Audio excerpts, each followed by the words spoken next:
foreseen for next year. But the subject today is the 2021 roll, which will lead me to my first document there. If you can put it up, Maddie, do you have it?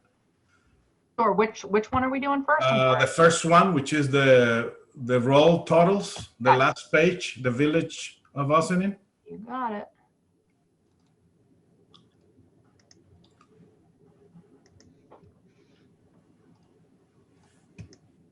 It's sideways. Yeah, that one. Flip it. To the left. Just hold your computer sideways, that's all. Stand on your head. Almost. There you go. I could just turn my phone. If you see on the upper left-hand corner, that's for the entire town. And I think the last page is the village of Ossining. So these are the assessors report totals, which the first page is the entire town of Ossining, and then the villages and the town outside. The last page is the village of Ossining, and the most important thing here is I'm happy to report that this year the results of the 2021 assessment roll is an increase in taxable assessed value of approximately, if we take out the, if you go down to the, please scroll down. Okay, so it will be the 111, about $111 million of additional taxable assessed value. Of course, do realize that this is the totals as of the filing of the roll, September 15. Since then, we have been making adjustments for court order cases and scars, certiorari's and scar. So nonetheless, the 2021 roll, the taxable assessed value in roll section 1, which is the taxable portion, went up by 108 million. Special franchises went up by basically 1.1 million, and utilities by about 2.2 millions. So that's for an additional taxable assessed value of about $111 million. As you felt the impact when we sent out the change of assessment notices this year, a little late, because we delayed the filing of the tentative roll until June 29th, and grievance day was delayed until July 21st. But the final roll date remained as usual, which is September 15th. So basically what that meant was that the Board of Assessment Review had a shorter time to do their deliberation and make adjustments. So last year was a reappraisal year in which we calculated a whole new value for every property in the town. And we are scheduled to do that every 5 years. The interim years, as we call them, the changes in the assessed values in order to maintain the roll at 100% will be based on sales ratio analysis, which means we analyze the sales and see how far they're off from the assessed value, and then we make ratio adjustments to bring the neighborhood to that ratio. Every year when I send out the change of assessment notice and before publishing the tentative roll, I do provide everyone with the adjustments by neighborhoods and a copy of the change of assessment notices that is being mailed out. Any questions on this portion? I do, Fernando, because I know there's always a lag time in the assessment rolls as far as they reflect the market. Yes. So when we got our updated assessment this summer, I guess in 2020, it was reflecting the value of our properties in July of 2019 or of 2020. That is correct. In fact, the video conference I had this morning with realtors and my assistants is because this crazy market because of the pandemic and the lack of inventory, we are seeing double digits increases because people are paying, very high prices, very much higher than the assessed value. So what's happening, because the valuation date for the roll is July 1st of the prior year, as you mentioned, the valuation date for this roll was July 1st of 2019. Right, okay. So the That's valuation date for the 2021 roll is going to be July 1st of 2020, which means we look at the prior year sales in order to make the adjustment. So this pandemic market, if I may call it, is going to go over a couple of years of rolls, because I did some quick analysis for my earlier meeting, and it looked like townwide, this is all 10,176 properties. Townwide, on the residential side, it appears that for the 2021 roll, we're looking about a 4% increase in assessed value. But looking at the short 5 months since July 1st to October 15, the sales, which would be applicable to the following roll in 2022, we're looking at close to a 10% adjustment. Wow. So, and now from the information I see from the real estate professionals out there, and what I see from realtor.com, and of course I'm a member of the local MLS and board of realtors, the market is crazy. The demand is astronomical. There's lack of inventory. Houses are being sold and people are buying them because of bidding wars. They're paying a lot more than asking price. So it's crazy. It's a bubble. I don't think this is going to last, but the good thing is that when the bubble bursts, we'll have to adjust the other way. Right. Like, yeah, it'll be another 2000, 2008, 2009. Right. So, but having said that about residential assessment and residential value, on the commercial side is a different story. As you know, many storefronts are vacant. Many businesses or landlords, commercial landlords, have lost tenants, or they have not received rent payments. The few conversations I've had with the large apartment building owners, it doesn't appear like a lot of people are not paying the rent. So what we're going to do this year, just like we do during every appraisal year, what we're planning to do for the 2021 roll is send out letters to commercial property owners to provide us with their financials so we can better analyze their performance and better adjust the values as necessary. But again, the retail and office sector is hurting. I don't think that is the case for the apartment sector. Of course, industrial, we don't have that much. And much of the industrial we have, it's owner occupied or is fully rented. The industrial sector has been doing very well, and there has been a shortage of space available. But retail and office is a whole different market. So as we're seeing with the roll that closed based on the market in 2019 July, that's what we're feeling right now, and we have this big increase in our assessment roll value, or our overall assessment value. Yes. I expect that next year, based on what you're seeing from July 1st, 2019 to July 1st, 2020, it looks like it's going to go up even higher again on the residential. On the residential townwide average, around 4%. However, we do it by neighborhoods. Some neighborhood will be less, some neighborhood would be a lot more. So right, and I think what we saw in Ossining pre-pandemic was that there is a big demand for what the smaller homes that we have a lot of in the village of Ossining. In fact, I recall last year, every neighborhood went up in value except the one neighborhood that is mostly high-end homes with larger properties, and they were the only ones that went the other way. Yes. Yeah.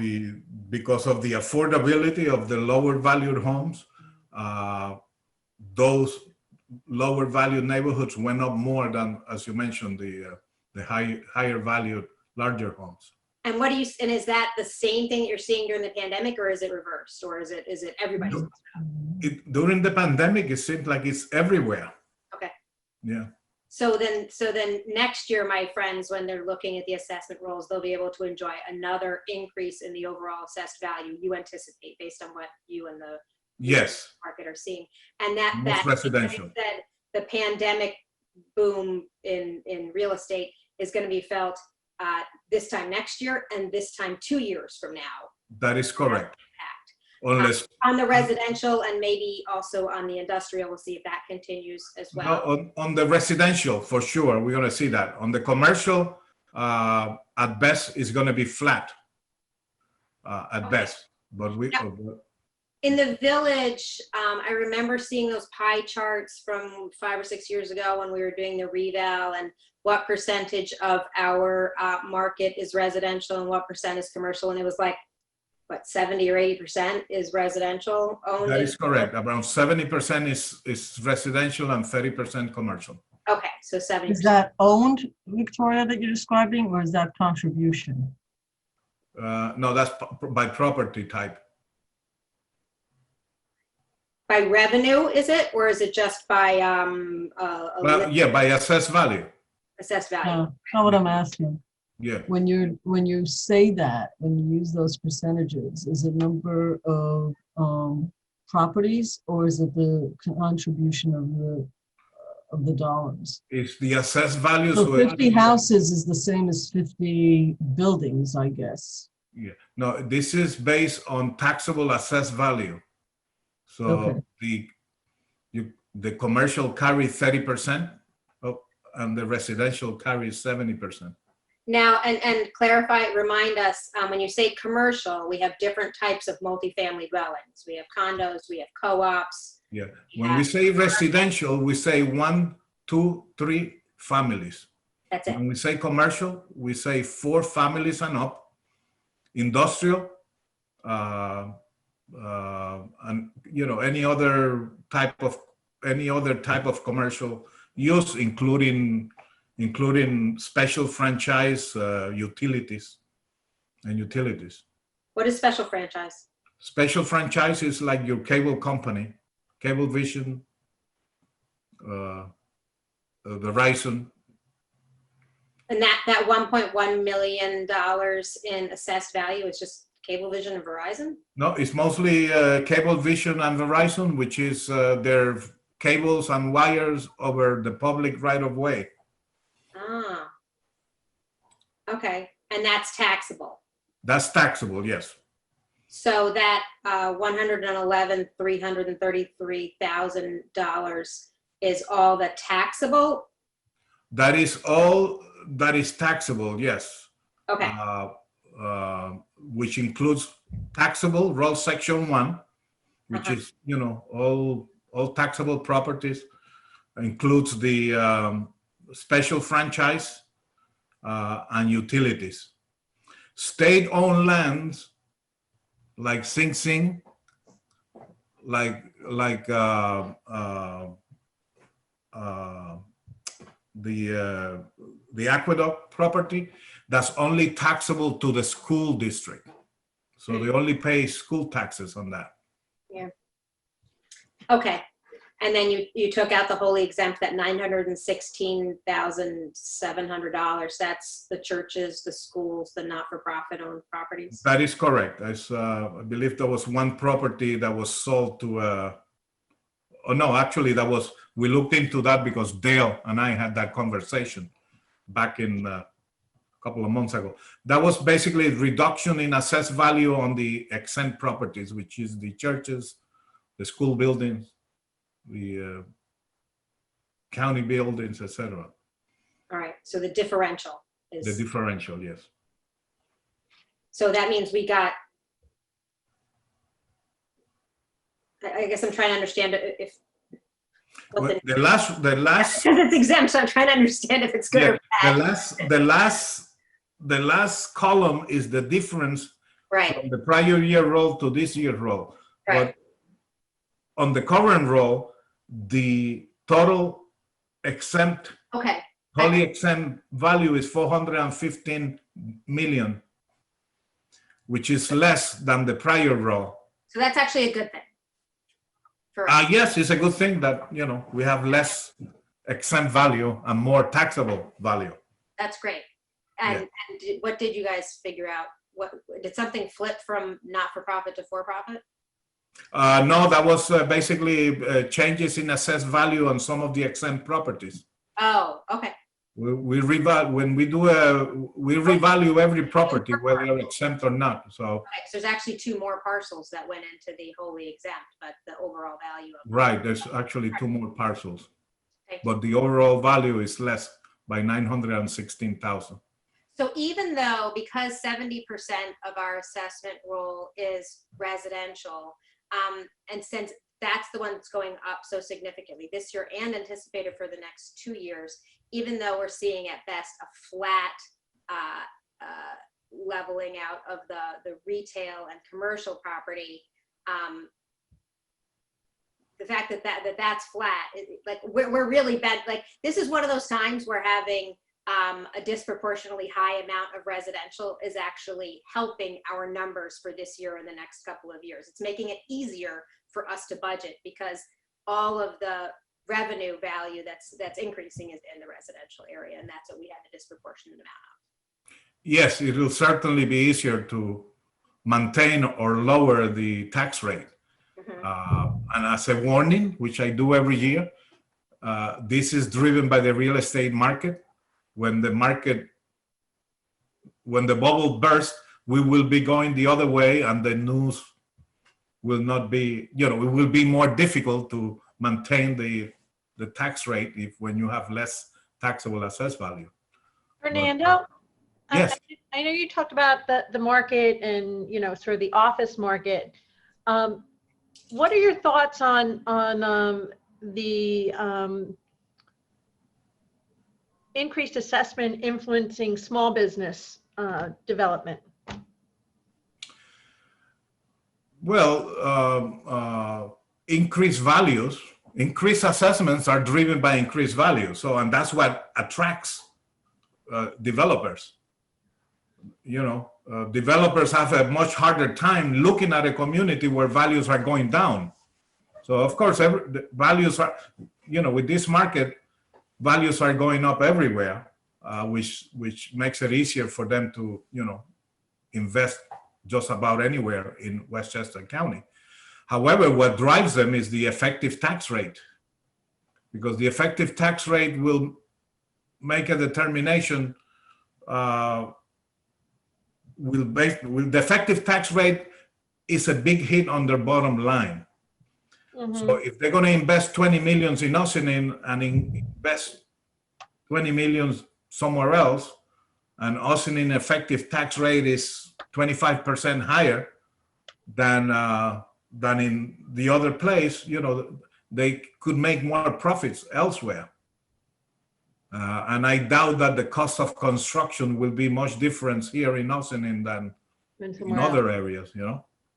So Similar areas. I'm sure it's more expensive to build in like White Plains and Yonkers, but you know, it's probably the same to build in Ossining as it is to build in Tarrytown. Even if it's a bubble, though, there's some benefit of the investment that we're going to see as a result of the desirability, and the increased assessment will at least somewhat help the tax rate. I'm just thinking out loud that ways that we can, as we look forward to developing economic development strategies, how we can leverage this more fully to create more balance between non-residential commercial development, even if it's in the smaller business arena. Yeah, it's, you know, the problem with attracting, or what in this economy right now, what commercial sectors Yeah, no, that's a very good are question. desirable. And, you know, forget about office, forget about retail. So what do you have? You still have apartments, number one. Industrial. Right. We don't have much space for industrial. And you have nursing homes. I'm talking before pandemic. Now with the pandemic, I don't know what effect it's going to have on some of the nursing homes. What I've seen an emphasis, or what I've read, some of the families are trying to maybe find a better, because of what has happened in the pandemic, maybe making a large sacrifice to put mom or grandpa in a more expensive facilities that provide better services. But that sector, nursing home, senior care, was doing very good pre-pandemic. Right. The other sector that is doing very well, it's storage. You know, they're selling, you know, they're being purchased by real estate investment trusts, and they're doing very well. However, what do we have in the village of Ossining that would be appropriate for a storage facility, which would probably do very well? You know, like the one in Briarcliff Manor is doing fantastic, and I think it just sold again for a lot more than what the prior owner purchased it for a few years ago. So those are the sector, and of course investors are going to put their money where they see that they can have a return on their investment. And still, of course, now with the high demand for rentals in Ossining, people coming out of the city, I will say that rental is going to continue to be an investment where people are going to be willing to lend money on. You know? So a lot of rental, regardless of what price point they're building at, they're developing for, is going to be interested in, we know, in pilots. So any perspective on how we could develop strategies to address the inevitable need for pilots that's in some way? Well, you know, yeah, I mean, pilots, as you can see how they've been used in places like Yonkers and other cities, Peekskill, they are enticement to developers in order to develop, you know, properties that may have issues such as contaminations or location issues, or that require major infrastructure investments that would deem the project not feasible. So that's when a pilot comes in. You know, the good thing about a pilot that you can, you know, limit it by a number of years, and once the pilot is finished, you know, you are left with a beautiful tax rateable. For example, believe it or not, Harbor Square pilot is going to end when is it going to end? 2023? 2022? I don't remember the exact date, but when that Harbor Square moves from roll section 8 to taxable, that's going to be a nice increase in the taxable assessed value. Of course, you know, the revenue coming from the pilot, but it's going to be a lot more revenue coming from a tax bill than from the last payment in the pilot schedule. So right. So putting pilots aside for a minute, because that's a pretty big conversation with a lot of factors in it. As a tax assessor, you see everything through the lens of assessment rolls and assessment values. Yes. We do actually have a storage unit, and Dana White reminded me, down on the waterfront at the water mill. That is about the least desirable use of land in a walkable community. It brings absolutely no people into our downtown to bolster and strengthen the viability of the businesses that exist downtown. It doesn't create any greater, it contributes nothing to the overall economic development of our community. I mean, if we lived on 287 and had a bunch of empty office parks that were otherwise being unutilized, that'd be fine. But it's this is not going to be a fruitful economic development conversation if we're only looking at it through the eyes of an assessment. Well, you know, I absolutely agree with you. Well, those properties there on both sides of the tracks, for that that purpose or industrial, including our great corporate neighbors there on the left side of the bridge going over the track, the carbon. United, Union Carb. No. Metallized carbon. Metallized carbon, you know, Mhm. that property, it's, you know, they've been there forever, and, you know, Is that the seen only? that Is that the, property. I'm sorry. I'm sorry? I was just going to say, is that the only district that we have that is?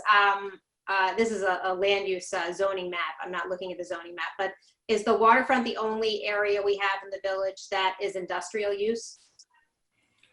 Well, that's where we have properties that are industrial use, like metallized carbon, and then you have the warehouse over on Water Street. But all those properties really, you know, they industrial use in that area close to mass transit is not the highest and best use. Right. You know, the development of those properties, you know, Sorry, so ideally, that would be a point of view from your point of view. from the my point assessor. of view, From yes. the point of view that it's the largest, right, the point of view that it is consistently one of the largest employers of people Yes. in the area, might be a very different point of view of looking at it. Yeah. No, from the point of view of what areas would support higher tax rateable. So The municipality. any of those Right. any of those, you know, older properties on both sides of the track, if there were mixed use built, you know, first floor, you know, commercial and apartments or condos, they would probably, you know, provide a lot more taxable assessed value. Right. Well, eventually those properties will be again developed for other uses, as the, you know, the same with the marina, you know, waterfront property. You know, a large piece of water property that could really, you know, be developed into another harbor square, or not necessarily apartments, maybe condominiums. But anyway, again, it's not. You're looking at it through the eyes of the tax assessor, which likes to see tax increases in taxable asset value, because my understanding is that is what it makes a community vibrant and it secures the future. But that doesn't necessarily mean that is what the residents want. So, you know, you are the elected officials and you have a very, very difficult job at hand, and it continues to get more difficult by the day. Yes, and the waterfront is going to be very, very dramatically impacted by climate change. So yes, the element there is getting more and more challenging. And every time we have residential development, it's a complicated balance. Because the school district, which makes up the majority of everybody's tax bill, has to accommodate for us. Not that they shouldn't, it's just that they have to figure it out. And right now, the reason why we have such an effective tax rate is not because the village taxes are out of whack, it's because the school taxes are so high and this is underfunding the school district. So this is a much, much bigger conversation than just the tax assessor can answer for us. But thank you very much for helping us explore all of this. I'm sure you have more that you want to tell us.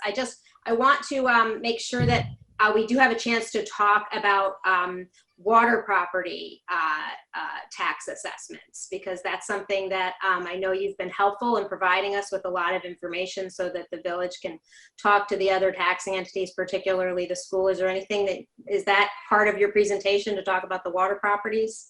Not really. Other than that, the village has filed a grievance. So, and now an Article 7 certiorari. And of course, it's included on my next numbers, on my next document, which provides statistics on grievances, small claims, and certiorari's, which basically, as you know, every year after we file the final roll on September 15, property owners that were not satisfied by the decision of the bar.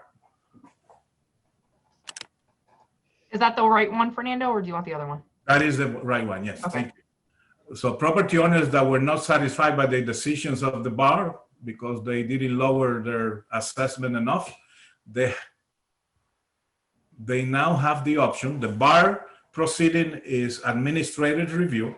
So after that, if they are not satisfied, they have the right to seek judicial review.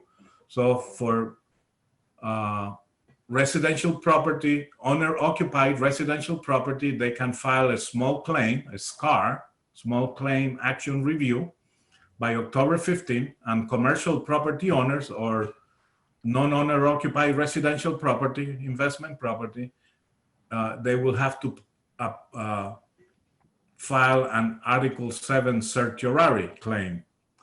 So we basically keep track of those. The small claims, we pretty much try to settle them prior to December when the data is pulled to create the village tax bills.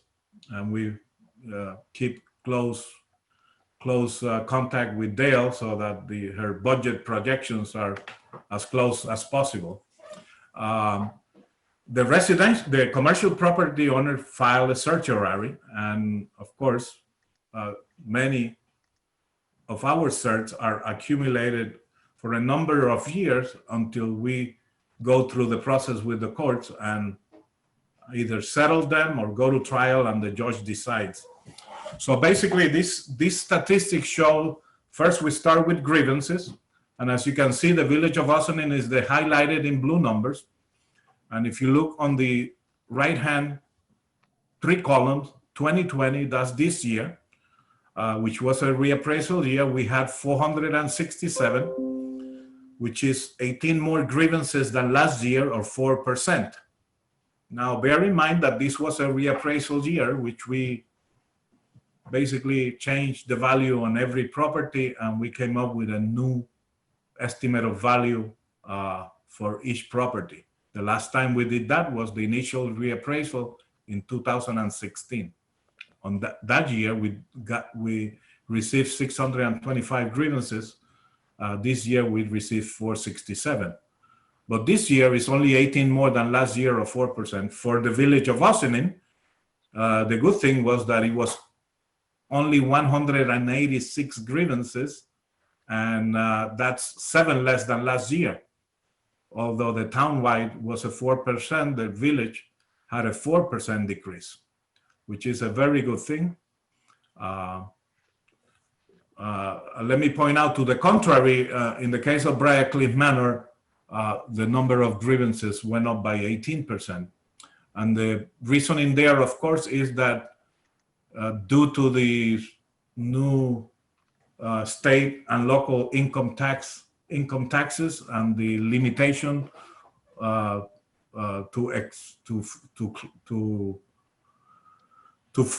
the limitation to $10,000, the amount that you can claim on your federal tax return, many high valued estates and single family homes saw a decrease in value, or many of those property owners felt that that the value should have gone down even further.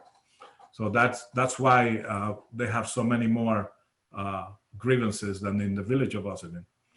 But then we move to the SCARs, and then you can see that the village of Ossining, on the SCAR side, we had 274, which is 23 more than last year, or 9%. And the village of Ossining had 109, which is 8 more than last year, or 8%. Again, let me point out that a lot of those grievances, a lot of those SCARs, are filed by those reassessment companies that, or rather assessment review companies, or tax reps, as we call them, that blanket the area with solicitation. And in some cases, some residents sign up with 2 or 3 during the same year, which creates more problem for them. Then on the commercial side, we had 120 new certs this year, which is 8% less than last year.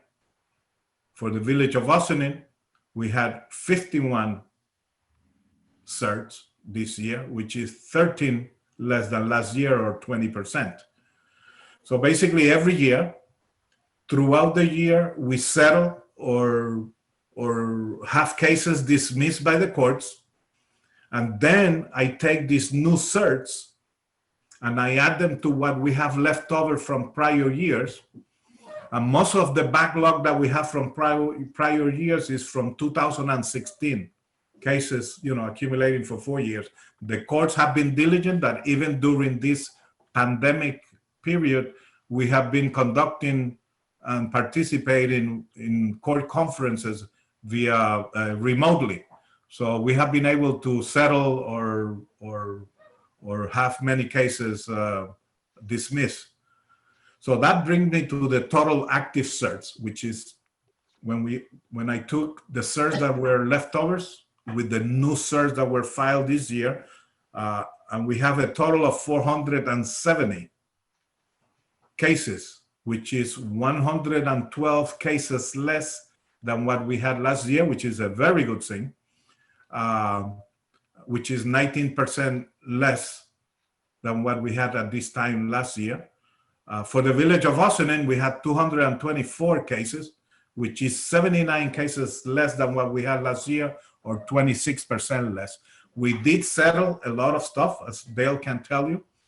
The good news is that, of course, most of the cases that we have at issue are cases from 2016, which is the first year of the reassessment. So the settlements are for a lot less, and the refunds, of course, are for a lot less than what they were, years ago. Bear in mind that when I came into Ossining, back in 2012, we had about 1,400 open cases. And of course, between 12 and 14, 15, the payments were tremendously high, particularly for the school district. Now the payments are more in line because the values are more accurate, and we have less percentage of value in dispute than what we had in prior years. I did an analysis prior to the 2020 reassessment to see what the payments were 4 years before the 16 assessment and the 4 years after, and it was a huge decrease in total, refunds. And I tabulated the numbers from the school districts, from the village, the town. I don't think the Briarcliff Manor School District gave me data, but the Ossining School District did give me data, and it was a tremendous difference from the 4 years prior to the reassessment to the 4 years after. So, and again, you say I'm justifying the reassessment. Yes, I believe that being at 100% of market value is much easier to understand by everybody. We move with the market. It's been great because the market has been going up most of the years for most people. I'm sure that when the market turns the other way, as it always does, we go down the other side of the curve, that we will do the right thing and adjust the values down, or as the market shows us. So Dale, the next document is the list of cases in the village. The ones highlighted in blue are the ones that are in the court's calendar, and we expect them to settle within the next year. So as you can see, most of the cases are from 2016 through 2020. If you scroll down, one of the cases that has been accumulated is Ossining, what is it? Ossining River Associates, Dale? Yeah, Ossining River Associates, which goes back to 2009, 8, 7. Oh my God. Goes back like 15 years. And as you know, every year I ask the same questions. You know, we're hoping the owner's claims that the land there behind the Snowden firehouse does not have access, and therefore the value, the assessed value is too high. And we have asked the court to delay in, you know, not push this one, giving them the opportunity to put together some sort of proposal to the village. But I haven't received any new information on that.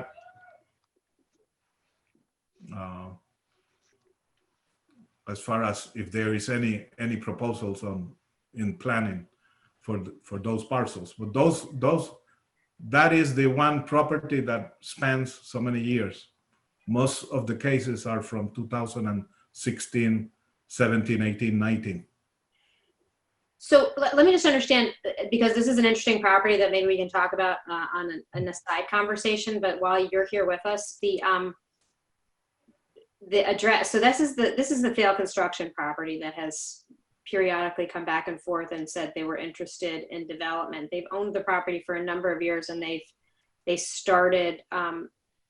been trying to grieve their assessment since 2005. Yes. And so since that time, this column all the way to the right, it starts with 1.3 million, you know, 1.3 million in 2005, and then in 2016 is the last one. It's 1.4 million. So every year they've been paying, you know, like, you know, as much as $1.5 million in taxes. So they're grieving their property taxes in hopes that, what's this other dollar amount here? In hopes that, like, the worst case scenario would be that we could have to give back, whatever, well over a decade's worth of a portion of these very relatively high tax payments they've been making. These are the market value of the property, which is, or the assessed value, which is times the rate.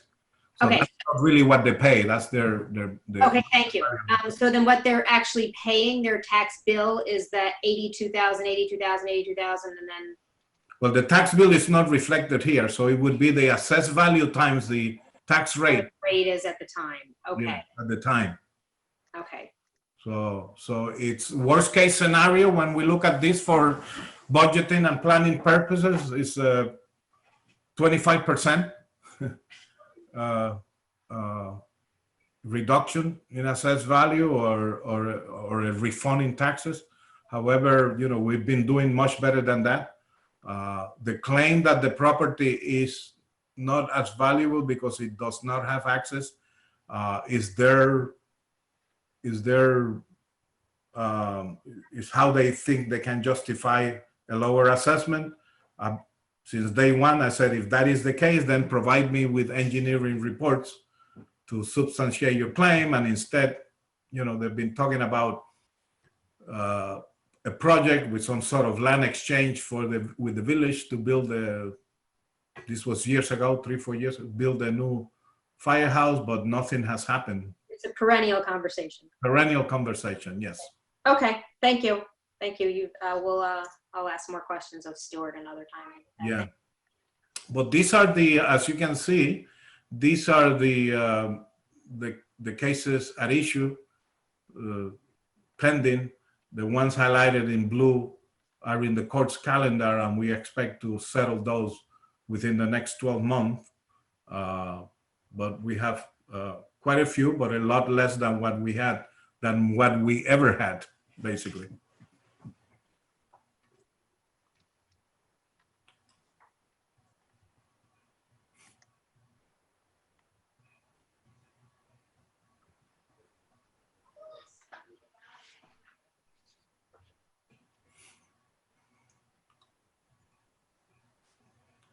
Any other questions on this or any other issue? Come on, we always go way over an hour with Fernando. Who's not asking their questions? I've bugged him a lot. Hey, Fernando, it's Rika. It's good to see you. Thank It you. would be really helpful if we continued in these annual conversations with those graphs. It's we're a highly diverse community in building structures and housing structures, and the taxation of those varies. So to Victoria's point, at one point you did have pie charts that said, you know, this is sort of the percent we collect from single homes. 2, 3. I didn't know it was 3. I thought it was 2. It was single homes, and then 2 and 3. It sounded like it goes up to 4. Yeah, those pie charts were family homes before you call it multi. Former DNI, come with me, come with me. yeah those pie charts were during the 2016 reassessment I'm sorry, kids. when we were looking at the percentage No, we're live on MSNBC right now. of payments from condominiums, commercial property owners, and Yeah. No, I know. It would be helpful in these annual reviews if we continued to look at those pie chart, not just these numbers, but actually look graphically at the amount of taxes we collect from condos, from co-ops, from single homes, and then commercial. Obviously, nonprofits, I believe, are tax exempt. So I see the number for the exempt. It would be helpful, and since we didn't ask for it for this meeting, I would very much appreciate it, at least for myself. I'm a big girl. Okay. Hi, are there people coming on to the meeting? It's Sue Donnelly. Oh, hey. Her mic is on. Oh, something's happened. It must be my internet today, because sort of I can hear myself losing. Fernanda, you can hear me, right? yes, I hear you. Okay, thank you. So it would be really helpful, because it's a very important story in Ossining that is not necessarily the same story in Briarcliff, and not necessarily the same story in Chappaqua and other places, but probably in Peekskill it is. If we could have these graphs that delineate and show us the percentage, and therefore the change if you do it every year. So single homes pay taxes based basically on their values, right? You evaluate, you assess. Apartment buildings after 4 units, correct? Yeah, After 4 units are considered commercial, correct? commercial, yes. And Okay, condos, so condos those- are also on the commercial side. Condominiums are also on the commercial because they are 411s also, the property class, and the valuation of condominiums is like if they were an apartment building. So So hence the Co-ops. argument about Homestead. no, I know, but it would, and as long as I live here, I know. Yes. But it would be very helpful to get understanding of single homes and their contribution tax base. And then it would be easy to then say, okay, and there's X number of houses. This is what they're assessed at, therefore this is what they pay taxes. Then there is the co-ops, the condos, and the rental buildings, right? So there's the number of them and then what they contribute. Because if I understand it correctly, apartment buildings, 5 and up, I guess, units, they get assessed, but they get assessed about their net income. Is that correct? That is correct. All right. So so right now, my expectation is that people are still paying rent because they have to live somewhere. And many people understand, I hope they understand, that if they don't pay rent, even though they cannot be evicted, it goes down on their records. They will have a hard time in the future. So people are honest, and if they can, they pay the rent. And I'm glad to hear that what you're hearing in the field is that, people are paying their rent. That's a good thing. But if I owned an apartment building, I'm getting assessed on my revenue, my rent roll minus my expenses, correct? Correct. So if I put in a new boiler for $100,000 and I make $100,000 in the rent roll, I'm not really paying any taxes. I probably pay a little bit because you're looking. No, because a boiler or a roof, that would be capital improvements. Right. They would have to go in their balance sheet and take a depreciation charge. So that's not a direct expense that would impact the net operating. But losing rent is a direct expense, correct? Not Oh, yeah. getting rent on your rent roll is a Oh, direct yeah. expense. Losing rent, yes, that would definitely affect your Okay. bottom line, yeah. Okay. Yeah, and they will, and not because people don't want to pay their rent, people in a crisis of the economy may not be able to pay rent. Correct. So it is really important for me personally to see these graphs, which I found very helpful a few years ago, because we have lots of co-ops, and co-ops are a problem also because at some point, if enough members of the co-op are not able to make payments, the co-op corporation has a hard time. They have to reassess themselves, and then you are reassessed. So my point is, if I'm looking at a bell curve, or if I'm looking at any kind of curve of single family homes, co-ops, condos, industrial, non-profits who do not pay into the overall, if I see a graph in each one, and if I see it year to year, you could understand how a person like me, who's what, like, I'm not a math major, I'm not an assessor, I sit at these budget meetings once a year, you could understand why I would find it helpful as a trustee to look at the contribution of different types rather than just numbers. So I would really appreciate if you could have someone in your office actually take those numbers and throw them in an Excel sheet and not make me do it, because I can't stand doing it, Fernando, and you have staff that knows how to do it in 5 minutes.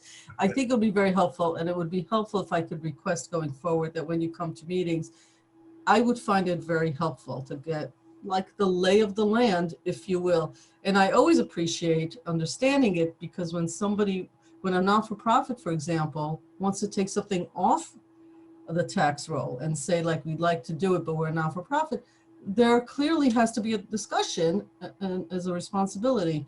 Similarly, if there's a not-for-profit property that maybe somebody wants to turn into a profit, similarly, it goes the other way, right? Then you can have, so for the layman like me, who likes to look at graphs and not sheets of numbers, I would just request that, and I would like to actually see it for real, to see the breakdown in Ossining, clearly in the village, because that's what I look at, and have an understanding of how they break down. I found that very helpful in 2016.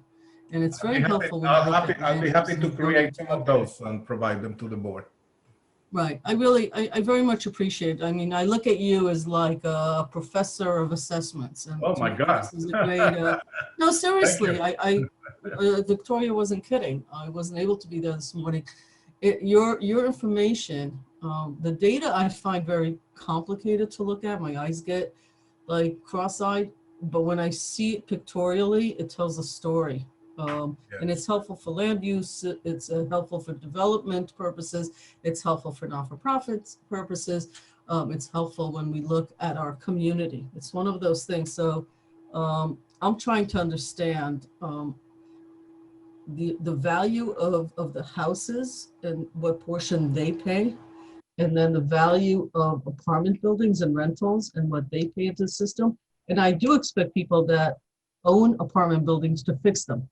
And I do expect them to spend money on them. That's not my issue. My issue is just to say at the end of all of that, and at the end of, we're going to go through a tough year of people not being able to rent, what does that look like as we look at the year?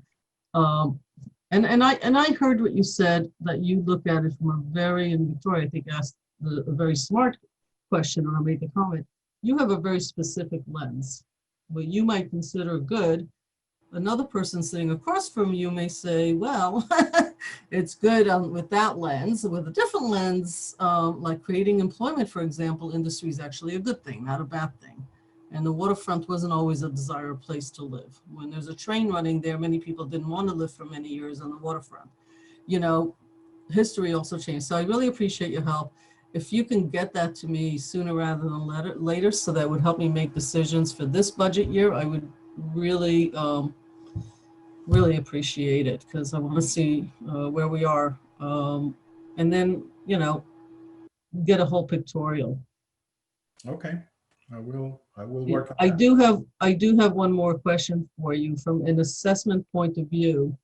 Co-ops and rentals, what are the difference? What are the different actual tax effect that they have in our community? How you look at it. For assessment purposes, a co-op building and an apartment rental building is the same. the valuation of co-ops and condominiums is based on the income approach as if they were apartment rentals. So basically for the case of co-ops and condos, we estimate the rental income and their expenses as if they were an apartment building and come up with a value. And then we divide that value amongst the units. So, you know, that was the essence of the argument or the discussion that the community had about Homestead, because under Homestead then, one of the effects of Homestead was that then condominium would be assessed based on what they would be selling for, which, by the way, in Ossining, condominiums assessments are about 40 to 60% of what they're selling for in the marketplace. So, you know, of course, you know, we had all that argument, and I see Sue Donnelly is on the call. Sue and I visited every condo complex and pod complex during 2014, 2015, and believe me, some of those meetings we really got beat up pretty badly because, you know, we were just providing public information and educating the public. We were not,